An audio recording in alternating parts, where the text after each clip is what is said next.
estudiantiles. A lo largo de este mes, que bueno, fue de tomas, asamblea, como mucha alza de la lucha estudiantil, tuvimos algunos espacios, un par de charlas con compas de distintas provincias, así virtual, que se llamó Gigantes se despierta, y la idea fue también ir haciendo puentes entre lo que estaban siendo el alza de la lucha estudiantil, las tomas de facultades, asambleas, movilizaciones, con otros procesos anteriores, como los del 2000, los 90 contra la LES, también con la lucha más obrera estudiantil de los 60.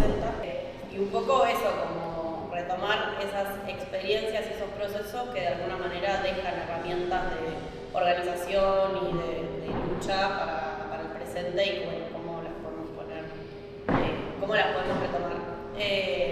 Y un poco eso, la idea de esta charla era hacer un vínculo entre lo que fue la LES, la Ley de Educación Superior, con reformas actuales que se están queriendo meter dentro de la universidad, entre ellas los 7 puntos de la nueva Universidad Argentina, que bueno, por eso invitamos a Caro para que nos cuente un poco más, y que también nos sirva como perspectiva para pensar, bueno, cuál va a ser nuestra lucha de acá en adelante, cuáles son las reformas que se quieren meter dentro de la universidad, que no solo estamos ante un ajuste presupuestario, sino que atrás de eso también hay reformas más de los planes de estudio, de la perspectiva de las carreras,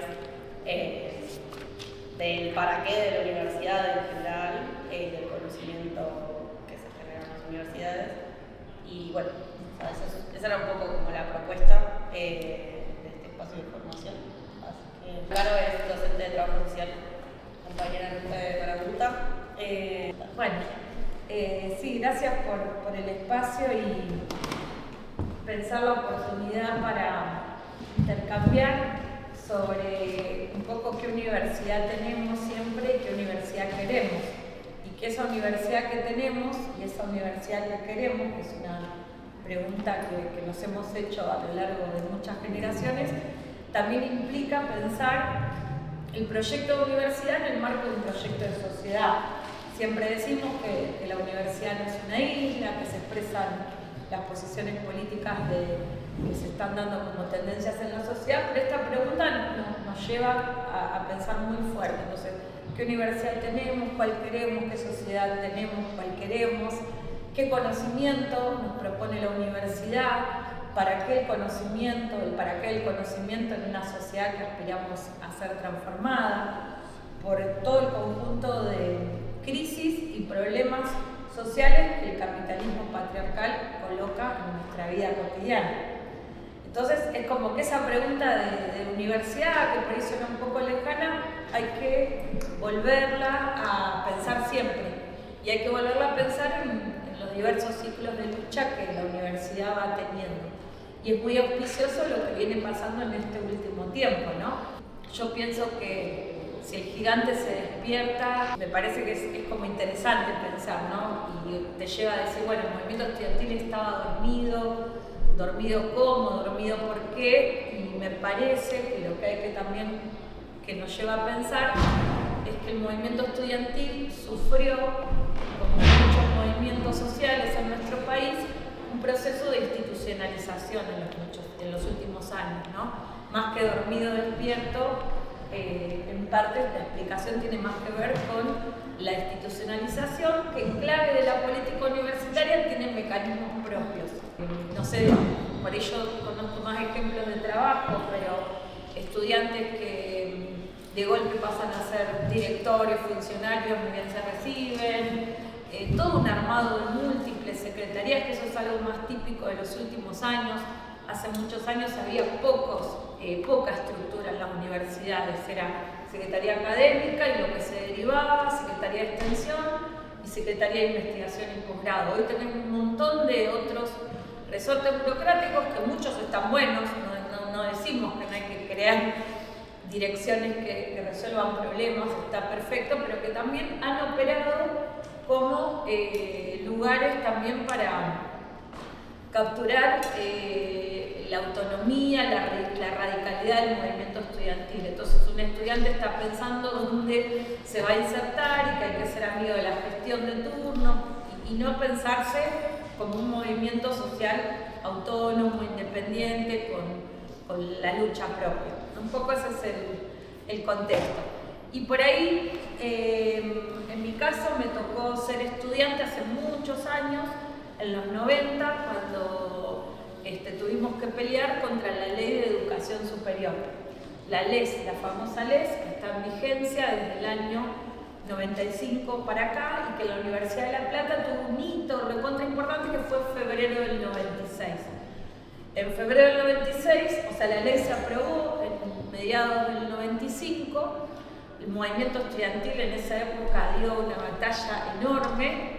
Siempre me gusta contar que de La Plata salían todas las semanas entre un tren lleno de estudiantes, tren y medio, 2 trenes llenos de estudiantes. Imagínense un tren a Buenos Aires solo de estudiantes.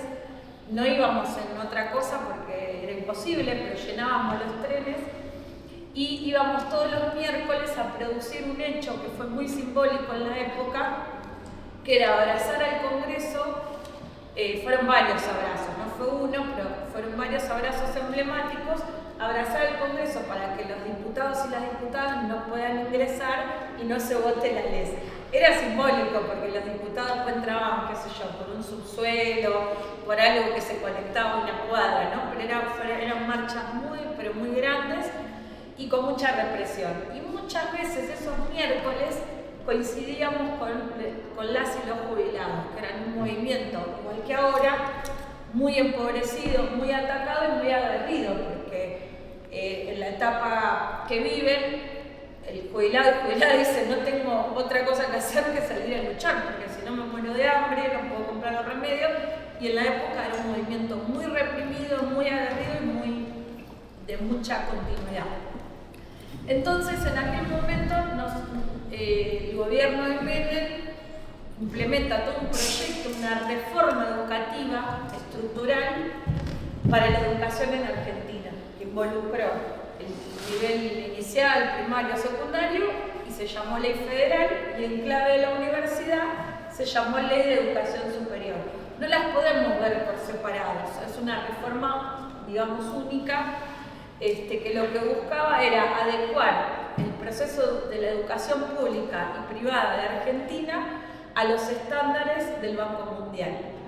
Y el Banco Mundial, en el marco de un consenso que se llamó el Consenso de Washington, tenía reforma previsional, reforma laboral, reforma en la salud y reforma en la educación. Eran los pilares del proyecto neoliberal más duro, ¿no? Entonces, a nosotros nos tocó resistir a ese capítulo de una reforma estructural que involucraba despidos en el Estado, cierre de empresas que eran estatales, hoy ya no están esas empresas, pero que estaban en manos del Estado, la implementación de la reforma laboral, regímenes de lo que después comprendimos como precarización laboral, y en la educación era una reforma estructural.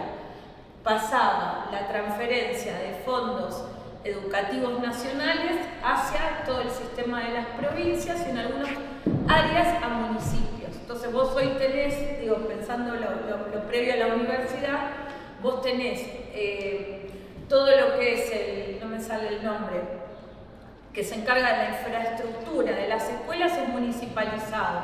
Me sale Consejo Social. Consejo Escolar. Consejo Escolar. El Consejo Escolar es transferido al municipio. Eso antes era una sola política educativa que involucraba el edificio, los docentes, todo lo que hace el contenido, todo. Eso fue fragmentado y eso tuvo que ver con esa descentralización como un elemento de la ley federal. Entonces se descentraliza los edificios en los municipios, los salarios y contenidos en provincias. Y nacionalmente solo queda en la órbita de la nación las universidades. Esa fue la reforma con muchos aspectos, de contenidos, etc. Y entonces a nosotros nos tocaba resistir el capítulo de la universidad. Lo primero que salimos a hacer, además de hacer tomas, marchas y pensar que teníamos que resistir, porque en ese momento, recuerdo acá en La Plata, tenía una hegemonía enorme Franja Morada que no le importaba, De hecho, uno de los cantitos que le hacíamos era que la mamá, el papá le iba a pagar el arancel, que en ellos no se movilizaba. La LES tenía varios capítulos. Uno de ellos fuerte, que al movimiento estudiantil nos interpeló en la época, era pagar un arancel para estudiar. Es decir, pagar una cuota como si fuera una universidad privada, pagar para estudiar. Que eso tuvo varios capítulos. El principio fue el punto que más pudimos resistir a la LES, es decir, que no quedó colocado, pero que en algunas universidades en la época le encontraron la vuelta para terminar cobrando cosas, ¿no? Entonces era muy común en universidades como La Matanza, posteriormente en Lanús, que a los estudiantes les cobren los trámites o que les cobren algún derecho a rendir examen. Bueno, en general, como una tendencia general, logramos que no se pague arancel. Pero los otros puntos fuertes de la LES pasaron, se aprobaron y están vigentes. Uno de ellos, fuerte, tuvo que ver con que la universidad, realice servicios a terceros. Todo un concepto que tiene que ver con cómo ubicar el conocimiento en una lógica de mercantilización. Nosotros decíamos, nosotros no hacemos servicios a terceros, no va a trabajar el conocimiento de la universidad, que es un producto social colectivo, para ser valorizado en el mercado y que una empresa le ponga precio a eso. Bueno, ese fue un punto muy fuerte. Junto con esto, la introducción de algo que es todo un mecanismo muy difícil, burocrático, que es la CONIAU, que es un organismo evaluador. Entonces, la primera cuestión que surge es como la evaluación por fuera de un proceso. Bueno, eso es una reforma neoliberal, siempre fragmenta los procesos y los hace parecer cosas distintas. Entonces, una cosa es enseñar y otra es evaluar. Y otra ser evaluado. Entonces arman como un mega organismo externo a la universidad, con representantes de la universidad, pero con representantes del Estado y con representantes del mercado, de las empresas. Eso es la famosa CONIAU. Y colocan a todas las reformas curriculares, a los planes de estudio, como un organismo que vela por estándares. Esa es una lógica bien del Banco Mundial. Entonces, en esa evaluación que hace la CONIAU hasta ahora, hay universidades o facultades que tienen categorías A, B, C, a veces es con número, a veces con letra, cantidad de estudiantes, cantidad de producción, qué hacen, cómo hacen, qué sé yo. ¿Y qué sentido tenía todo esto de la CONIAU, y lo tiene en la actualidad? Es desfinanciar o orientar el financiamiento según las lógicas del mercado. Entonces, de acuerdo a los resultados de esa evaluación, voy a financiar más o menos a artes, menos a trabajo social y más exactas. Son números, son lógicas, lleva la lógica de las competencias entre las universidades y no una lógica de igualdad, de equiparación, ¿no? Entonces, esos son todos puntos que arrastramos desde la LES. ¿Qué sucede? En aquel entonces, imagínense, gobierno de Menem, tuvo el consenso por arriba para hacerlo y nos metió toda una serie de reformas, laboral, previsional, educativa y de salud, más toda la chica del Estado, meten esa ley que reorganizó la universidad en el 96, en febrero, con represión acá en la Universidad de La Plata, una represión muy fuerte. Me acuerdo que para mí fue como de las primeras más graves que viví, más jodidas, fue una represión muy grande para que acá se adecúen los estatutos de la universidad a la ley que se había votado en el 95. Y eso se hizo en febrero del 96, un 20 de febrero, siendo que los estudiantes del interior todavía no estaban llegando, de que nos agarraban medio dispersos, en clave de la vuelta a las clases. Pero ¿qué sucedió? El gobierno de Menem nos tiró, chao, la reforma educativa se llama LES. Y más allá que no ganamos, más que ganamos el punto de frenar el arancel, la LES pasó, otros aspectos, sí tuvo una resistencia muy grande. Y les es mala palabra, aún que se sostuvo todos estos años. Lo que nos están haciendo hoy, y esto es lo más difícil de ubicar hoy, es que hoy no te están diciendo te meto una LES. Entonces eso rápidamente genera resortes de resistencia, de intercambio, de debate. Hoy nos vienen metiendo una reforma, desde mi punto de vista, muy neoliberal, que complementa la LES, pero la vienen metiendo por capas. Y nosotros no nos dimos cuenta. Es la ley que continuó, más aspectos que se fueron transformando, más ahora en el gobierno saliente, el ex ministro de Educación, Persic, que es un rector, es rector de la Universidad de Burlingame, si no me equivoco, nos metió en el mes de septiembre del año del 23, nos metió los 7 puntos de la nueva Universidad Argentina. Y hoy el CIN, Consejo Interuniversitario Nacional, donde se reúnen los rectores de todas las universidades del país, se reúnen quienes gobiernan, ¿no? Las autoridades de las universidades del país, el CIN lo está reglamentando, lo está llevando a cabo. Eso ya está, ahora después les leo los reglamentos, ya está en proceso de asunción, de transformación. Tal es así que hará un mes tuvimos una jornada de extensión e investigación en la facultad y estuvo el presidente de la Universidad de La Plata, Martín López Armengol, en nuestra facu, hablando de los 7 puntos de la nueva Universidad Argentina, que es un logro, que es una alegría, que es esto, que es lo otro. Y para ir al grano, con esto por ahí cierro y abrimos el intercambio, contar algunos puntos, ¿no? Para que no quede como en lo abstracto. En primer lugar, coloca un diagnóstico sobre quién es el estudiante que hoy está en una universidad.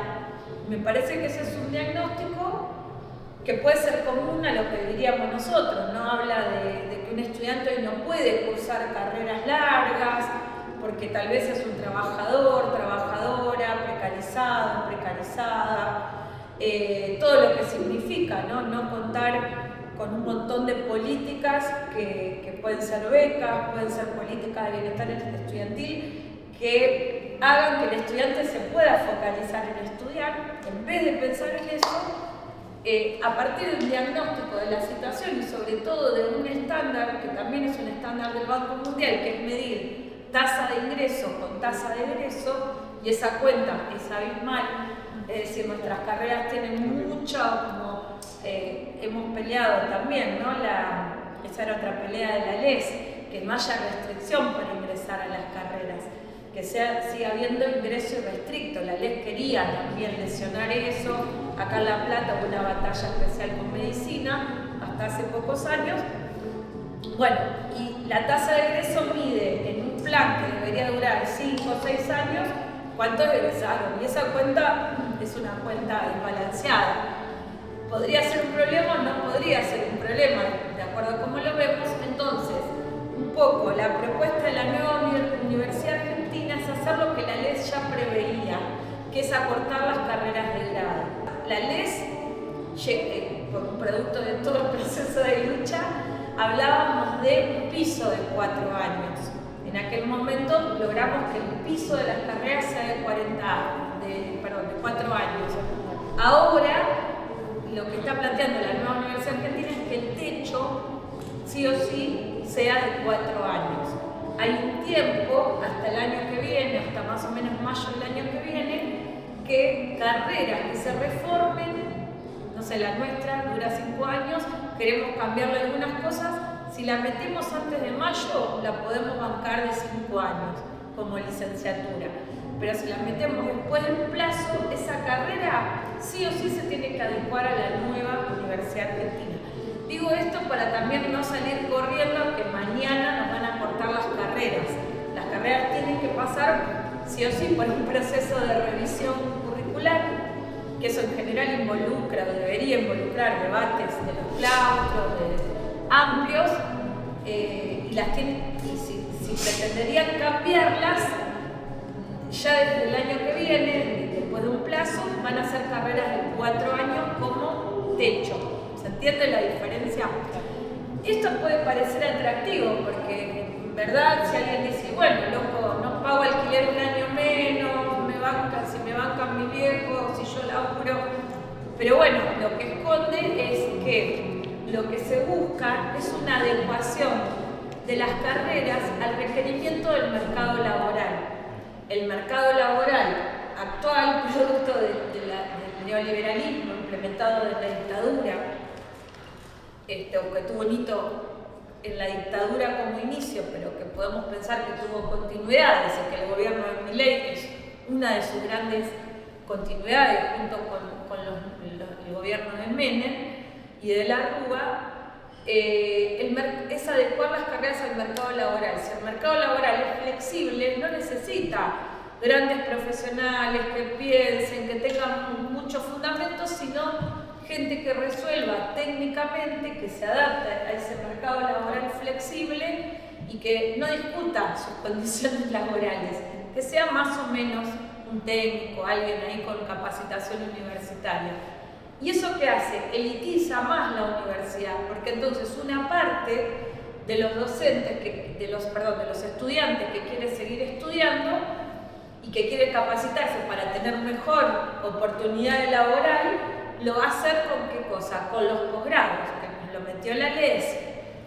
Las LES privatizó una parte de la universidad, o sea, instaló la idea del posgrado, privatizó los posgrados, nacieron privados, no nacieron sin arancel, y además vieron que una de las cosas que eso es una tradición de la reforma del 18, en los planes de estudio nosotros hablamos de cátedra, de libertad de orientación. La cátedra habría que ponerla en discusión, la idea del titular y toda esa cosa muy jerárquica, pero sí, lo interesante es la libertad de cátedra. Vos en un posgrado pagás para estudiar. Hoy, por ejemplo, un curso en trabajo social del posgrado vale 100.000 pesos, debe ser de los más baratos. Pagás al mes 100.000 pesos para los seminarios de la maestría, de qué sé yo. Entonces, vos pagás, se mercantiliza el conocimiento, llega una elite, porque todo el mundo no va a poder pagar, pero además los docentes que dan clase en posgrado, que les pagan aparte, no son organizados bajo la lógica de libertad de cátedra, son puestos a dedo por la autoridad de la facultad. Entonces tampoco está democratizado el espacio laboral del posgrado. ¿Se entiende? Son dos problemas. Entonces, llevar una formación a 4 años puede ser atractivo, lo vamos a tener que discutir fuerte con los estudiantes, pero viene de la mano de favorecer esta dualización, una masa de estudiantes formados así más o menos y una pequeña elite que va a ser la que va a poder dar clases, investigar o tener otro acceso a puestos laborales pagando. ¿Se entiende? Esta es una de las cosas fuertes que me parece que hay que revisar. La otra, ¿por qué no podría contradiscutirle? Che, ¿por qué no fomentás becas en serio, no becas simbólicas? ¿Por qué no la beca de subvención al alquiler, que es un chiste, es en serio? ¿Por qué no más residencias estudiantiles? Bueno, pero podría haber otras medidas, no sé, un alquiler estudiantil, alguna medida, ¿no?, de intervención en el mercado inmobiliario, o sea, podría haber cosas. La gratuidad del comedor. Las franjas horarias también, digo, si estamos hablando de estudiantes que son trabajadores. Las franjas horarias no se garantizan en la mayoría de las carreras, etc. Acá va al revés, va pensando, bueno, aportamos como una salida más inmediata. Van a ser licenciaturas de 4 años. Tendencialmente, ¿no? Insisto, esto no es que se puede cambiar sin reformas curriculares, va a estar la normativa y tendencialmente se van a ir adecuando y cambiando.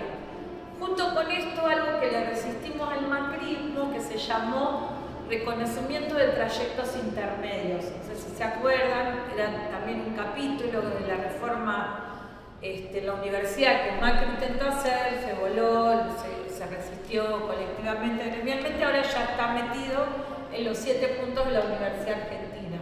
Es discutible también, porque voy a decir, bueno, hago 2 años y algo tiene que valer, porque mi esfuerzo, viajar, venir, rendir, Pero bueno, también forma parte de esta discusión más amplia, qué formación tenemos. Entonces, si la licenciatura va a ser de 4 como techo y además puedo ser un técnico en algo en la mitad de la carrera o me reconocen tantas materias, eso hace que a su vez voy a vender mi fuerza de trabajo en el mercado laboral por menos todavía.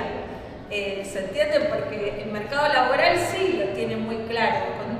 Contrato a un técnico de 2 años en informática y le voy a pagar la mitad que al licenciado. Y al licenciado le voy a pagar menos que al que tiene un título de posgrado, ¿no? Se inventa esa cuestión en el mercado laboral como uno de los problemas. Podemos pensar otros juntos problemas con esto. Bueno, hay toda una promesa de internacionalización de los currículums. El espíritu de la LES se basó en lo que se conoce como reforma de Bolonia, que fue este modelo de universidad que tendencialmente venimos teniendo. Qué sé yo, en Europa las carreras duran 4 años, hace mucho tiempo. Y esto es como que acá lo resistimos por tener otra tradición, por tener otros procesos formativos, otra fuerza de la universidad pública. Y el último punto controversial, desde mi punto de vista, es la virtualización. La virtualización ya está reglamentada, no solo está en los 7 puntos de la nueva Universidad Argentina, sino que ya tiene un decreto reglamentario del CIN, del Consejo Interuniversitario Nacional. Hay universidades que nacieron un poco con ese perfil, pero la mayoría de las otras, de nosotros, y sobre todo las universidades más grandes, porque hay un ejemplo en Argentina que es muy paradigmático, que es la Universidad de la Patagonia Austral. Es una universidad que abarca Santa Cruz, no sé si algún área de Chubut, no estoy segura, Santa Cruz seguro, y Ushuaia.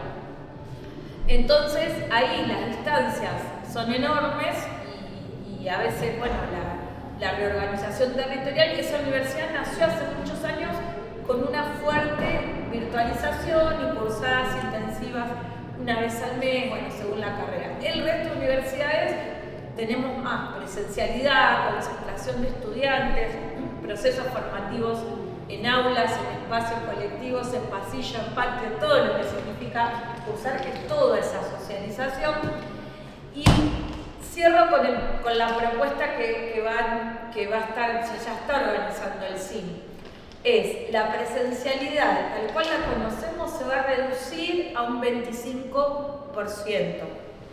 ¿Cómo organizan y reparten el tiempo? De la siguiente manera. Las carreras pueden tener un tramo virtual, vamos a hacer un juego de palabras, virtual, hasta el 30%, que da un 70%. De ese 70%, el 50% del 70%, que en verdad es un 35% en el CIE global, el 50% del 70% pasan a ser considerada la virtualidad como presencialidad plena. Entonces yo estoy dando una clase mediada por tecnología y si los estudiantes están conectados sincrónicamente, eso se considera presencial. Y el otro, a ver, nos quiero hacer bien la cuenta, era un 50, ¿no? Dijimos, no. El otro 35 y 35. 35 y 35, ahí va. Dije 25, pero es un 35, creo. No, hay que ver en la globalidad, ahora sacamos la cuenta. El otro 35, presencial, como lo conocemos, de carne y hueso. Entonces, en la globalidad tenemos hasta un 30 que van a ser actividades virtuales plenas. De lo que queda, un 35 va a ser presencial virtual y el otro 35 quedaría la presencialidad tal la conocemos en un 35%. Esto sí se aplica a rajatabla, después, no sé, cada carrera va a discutir sus modalidades, sus troncales, sus prácticas, se abre un mundo acá con esto. ¿Qué sucede? Con esto cierro. Nos cambia también la forma de socialización. ¿Significa que hay que oponerse a la tecnología, que la tecnología está mal? No sería un planteo de vuelta a momentos donde no estábamos organizados y mediados por la tecnología, pero significa repensar. Y si miramos el último proceso de lucha, muchas de la segunda o tercera tanda de tomas fueron fueron boicoteadas por las gestiones de las facultades, virtualizando las materias del día que tenían asamblea estudiantil. Esto sucedió fundamentalmente, conozco el ejemplo de psicología de la UBA.